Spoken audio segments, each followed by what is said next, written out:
Saludamos a nuestro invitado de hoy, Antonio Ramos Santiago, es doctor en Historia y en Geografía Industrial, es también miembro fundador de la Asociación en Defensa del Patrimonio Industrial de la Ciudad de Málaga, de la provincia de Málaga, y del Consejo Asesor del Museo Andaluz de la Educación. Además imparte clases como profesor de enseñanzas medias en el Colegio del Pinar de Alaurín de la Torre. Bienvenido, profesor, a la memoria. Gracias, buenas tardes. Desde la prehistoria el ser humano ha utilizado pieles de animales y fibras vegetales para cubrir el cuerpo. Se han encontrado improntas de cuerdas y de tejidos trenzados en bloques de arcilla solidificada. Corresponden a indumentarias de pobladores que datan del periodo Paleolítico Superior. Sí, efectivamente el hombre tuvo que guarecerse desde los primeros momentos y protegerse de las inclemencias del tiempo. Entonces, en un primer momento utilizaba la piel de los propios animales para poder hacer algunos vestidos, algunos utensilios, ¿no? Algunos atuendos, y poco a poco eso le dio la posibilidad de ir construyendo cuerdas y de ir haciendo algún entramaje. En el mundo vegetal tenemos más de 500 fibras que se podrían ser utilizables, pero no todas tienen las capacidades de flexibilidad, de adaptación para ser lavadas, etcétera, con lo cual se reduce a unas cuantas. Y esas cuantas son las que el hombre descubrió y utilizó para poder empezar a hacer desde pequeños utensilios para recoger fruta en el bosque o para poder traer raíces o tallos fresquitos a las cuevas o bien para poder atar los mismos instrumentos de caza que tenía, las hachas, a maderas, etcétera, etcétera. En unos cientos de miles de años el ser humano ha pasado de andar casi desnudo a tener una segunda piel, la ropa. Sin los tejidos y las técnicas textiles no habríamos sido capaces, profesor, de avanzar y progresar.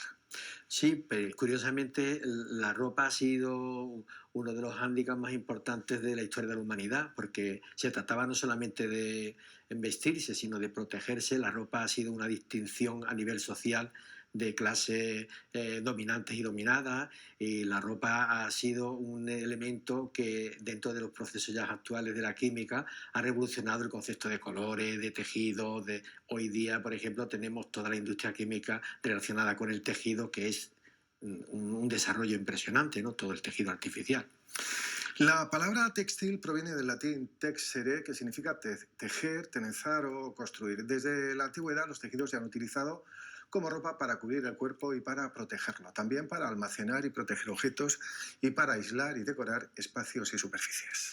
El detonador de esta etapa de la historia que conocemos ya hoy como Revolución Industrial tuvo su origen en la segunda mitad del siglo XVIII con las patentes desarrolladas en Inglaterra para la industria textil. Aquí en España la industrialización se inició hacia mediados del siglo XIX en torno a dos ejes, la cuenca mediterránea, Cataluña y Andalucía, y el eje norte, la cornisa cantábrica y el País Vasco. En la ciudad de Málaga, la industria Sociedad Anónima en 1846 y después la Aurora en el año 1856 fueron las primeras fábricas textiles. Entre 1860 y 1870 estas industrias tuvieron su máxima expansión.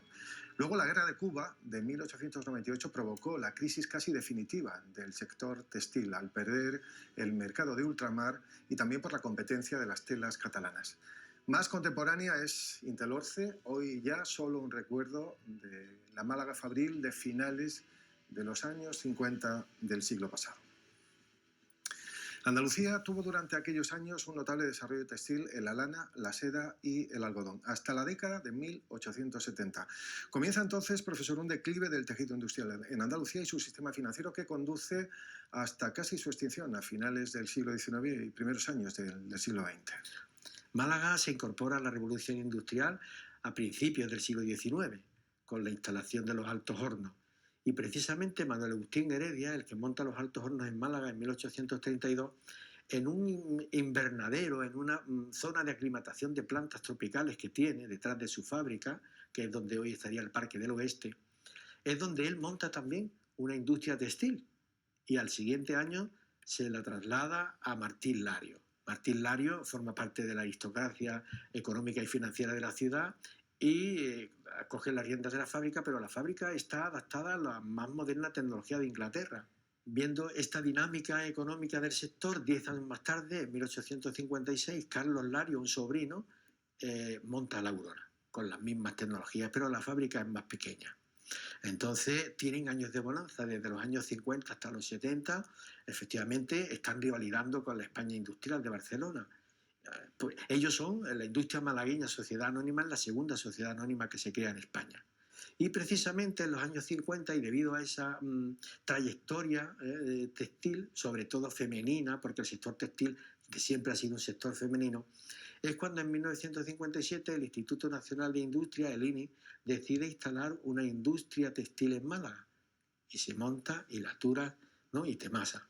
Una vez que está en las arcas del Estado, una vez que está en el Ministerio, sí es rentable, económicamente es productiva, hace millones de metros al año, pero en el momento en el que el INI la vende y pasa a manos privadas, principalmente catalanas, en las que hay un problema y es la competitividad de las fábricas catalanas con respecto a las Es nuestras, posible, gracias pues vamos a oírla. por esos minutos de charla a la memoria. Profesor, suerte para sus proyectos futuros. Pues muchas gracias a vosotros por haberme invitado y toda la suerte del mundo a vosotros.